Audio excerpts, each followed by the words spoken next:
भारत के नवनिर्वाचित राष्ट्रपति रामनाथ कोविंद आज शपथ लेंगे। 71 साल के रामनाथ कोविंद देश के 14वें राष्ट्रपति होंगे। कोविंद आज सुबह 10:30 बजे राजघाट जाएंगे। इसके बाद राष्ट्रपति प्रणब मुखर्जी के साथ संसद पहुंचेंगे। संसद के सेंट्रल हॉल में 12:15 बजे chief justice J.S. Kher Ramnath Kovind को राष्ट्रपति पद की शपथ दिलाएंगे। संसद में पहला संबोधन देने के बाद कोविंद प्रणब मुखर्जी के साथ राष्ट्रपति भवन जाएंगे, जहां नए राष्ट्रपति को गार्ड ऑफ ऑनर दिया जाएगा। इसके बाद परंपरा के मुताबिक राष्ट्रपति कोविंद प्रणब मुखर्जी को उनके नए निवास स्थान 10 राजाजी मार्ग तक छोड़ने जाएंगे। शपथ समारोह में कई राज्यों के राज्यपाल और मुख्यमंत्री भी शामिल होंगे। राष्ट्रपति प्रणब मुखर्जी ने देश के नाम अपने आखिरी संबोधन में बढ़ती हिंसा पर चिंता जताई। राष्ट्रपति ने कहा कि भारत की आत्मा सहिष्णुता में बसती है। हमें समाज को शारीरिक, मौखिक हर तरह की हिंसा से मुक्त करना होगा। In the democratic process, power of non-violence has to be resurrected to build a compassionate and caring society. Pranab Mukherjee ने पीएम मोदी की भी तारीफ की। कहा कि विनम्र व्यवहार के लिए वो मोदी को हमेशा याद रखेंगे। इससे पहले राष्ट्रपति की सेलेक्टेड स्पीचेस बुक के विमोचन पर पीएम मोदी ने भी प्रणब मुखर्जी की तारीफ की। ये उन्हीं का कारण था कि मुझे चीजें समझने में, निर्णय करने में उनकी बहुत मदद रही। पीएम मोदी इससे पहले भी राष्ट्रपति प्रणब मुखर्जी को पिता तुल्य बता चुके हैं। हवाला फंडिंग में अपने 7 नेताओं की गिरफ्तारी पर हुर्रियत कॉन्फ्रेंस ने आज कश्मीर बंद का ऐलान किया है। इसे देखते हुए घाटी में सुरक्षा बंदोबस्त बढ़ा दिए गए हैं। पुलिस भी अलर्ट पर है। इस बीच सैयद अली शाह गिलानी के दामाद समेत सभी 7 गिरफ्तार नेताओं को एनआईए आज दिल्ली में एनआईए की स्पेशल कोर्ट में पेश करेगी। आज हम लोगों ने 7 लोगों को अरेस्ट किया है, जिसमें से 6 लोगों को श्रीनगर में अरेस्ट किया गया है और 1 को दिल्ली में। और जो 6 लोग जिन श्रीनगर में अरेस्ट हुए हैं उनको हम लोग आज दिल्ली लेकर आ रहे हैं और इन 7 एक्यूज्ड पर्सन्स को हम कल स्पेशल एनआईए कोर्ट जो दिल्ली में है उसमें पेश करेंगे।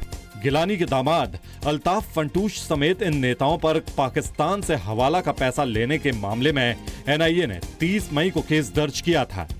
3 जून को एनआईए ने जम्मू कश्मीर, दिल्ली और हरियाणा में कई ठिकानों पर छापेमारी भी की थी। नई दिल्ली बेसिकली कश्मीर में जंग हार चुकी है, इसलिए कश्मीरी लीडरों को जेल में भर दिया जाता है, उनके खिलाफ फर्जी मुकदमे चालू किए जाते हैं। जी न्यूज ने साल भर पहले कश्मीर के अलगाववादियों को पाकिस्तान और वहां के आतंकी संगठनों से होने वाली फंडिंग का खुलासा किया था।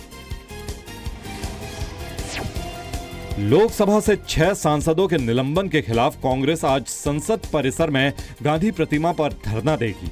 स्पीकर सुमित्रा महाजन ने वेल में हंगामा करने और उन पर कागज के टुकड़े उछालने पर कांग्रेस के 6 सांसदों को कल 5 दिन के लिए निलंबित कर दिया था।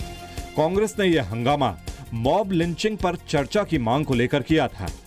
श्री गौरव गोगोई उन्होंने टेबल के ऊपर से, जहां हमारा स्टाफ बैठा हुआ है, वहां से कुछ पेपर उठाए, पेपर हवा में लहराए, कुर्सी की तरफ फेंकेगी। फिर श्री के सुरेश जी ने भी टेबल पे से कुछ पेपर उठाए, उनको फाड़ा भी है, टुकड़े किए और चेयर की तरफ वो कागज फेंके गए।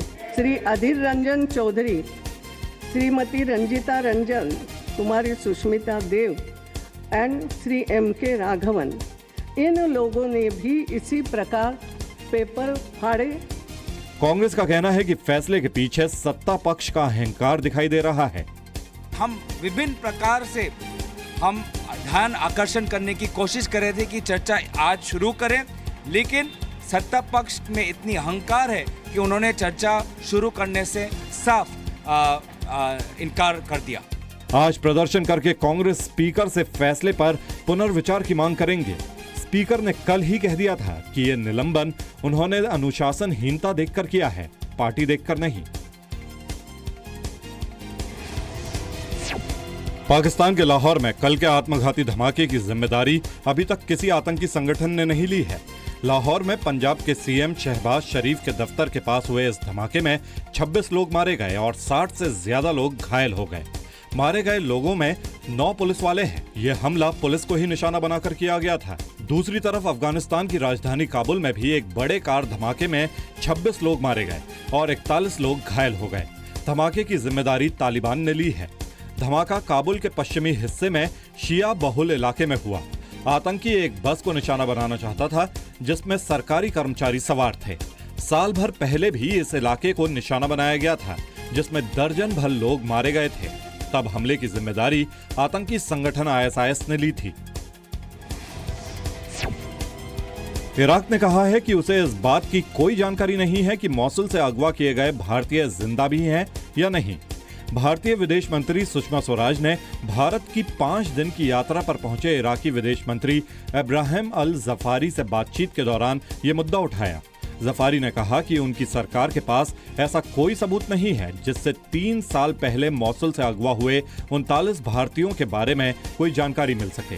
हालांकि इराकी विदेश मंत्री ने भारत को भरोसा दिलाया है कि उनका देश इन भारतीयों को खोजने में कोई कसर नहीं छोड़ेगा।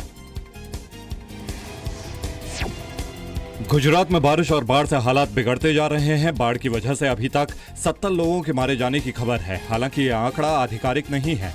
जामनगर, बनासकांठा और पाटन समेत कई जिले बाढ़ की चपेट में हैं। सौराष्ट्र के राजकोट, मोरबी, अमरेली, सुरेंद्रनगर, जूनागढ़ में बाढ़ के हालात हैं। वलसाड में भी कई निचले इलाके डूबे हुए हैं। आर्मी, एयरफोर्स और NDRF की टीम राहत और बचाव के काम में लगी हुई है। एयरफोर्स के हेलीकॉप्टर ने कल बाढ़ में फंसे कई लोगों को एयरलिफ्ट किया। बनासकांठा में रेस्क्यू मिशन में 4 हेलीकॉप्टर लगाए गए हैं। बाढ़ की वजह से लगभग 1000 मवेशियों के भी मारे जाने का अनुमान है। इसी के साथ लाखों हेक्टेयर फसल को नुकसान पहुंचा है। मुख्यमंत्री विजय रूपानी ने भी हेलीकॉप्टर से नुकसान का जायजा लिया।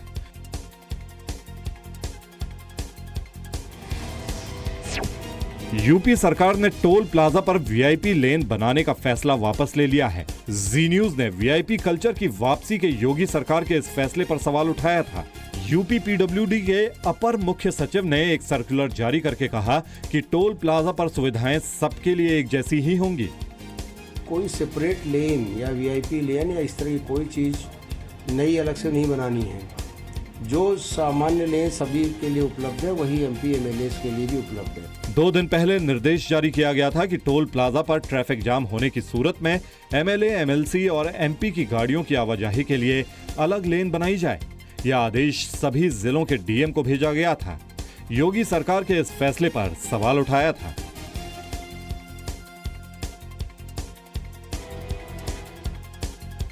दिल्ली NCR की बड़ी रियल एस्टेट कंपनी आम्रपाली पर यूपी सरकार की बड़ी कार्रवाई से बिल्डर लॉबी में हड़कंप मच गया है। आम्रपाली के CEO ऋतिक सिन्हा और डायरेक्टर निशांत मुकुल को गिरफ्तार करके 14 दिन की न्यायिक हिरासत में भेज दिया गया है। नोएडा में आम्रपाली का कॉर्पोरेट ऑफिस भी सील कर दिया गया है। आम्रपाली पर 4 करोड़ का लेबर सेस बकाया है।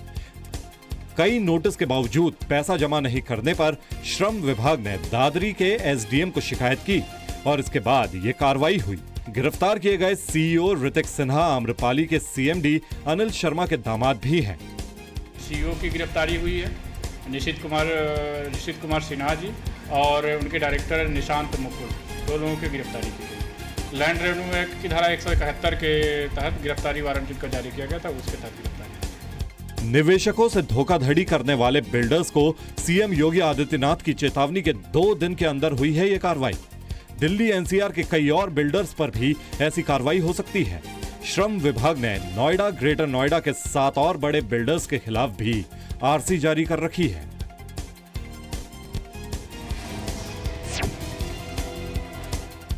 जम्मू कश्मीर पुलिस ने DSP मोहम्मद अयूब पंडित को भीड़ के पीट कर मार डालने के मामले में अब तक 20 लोगों को गिरफ्तार किया है।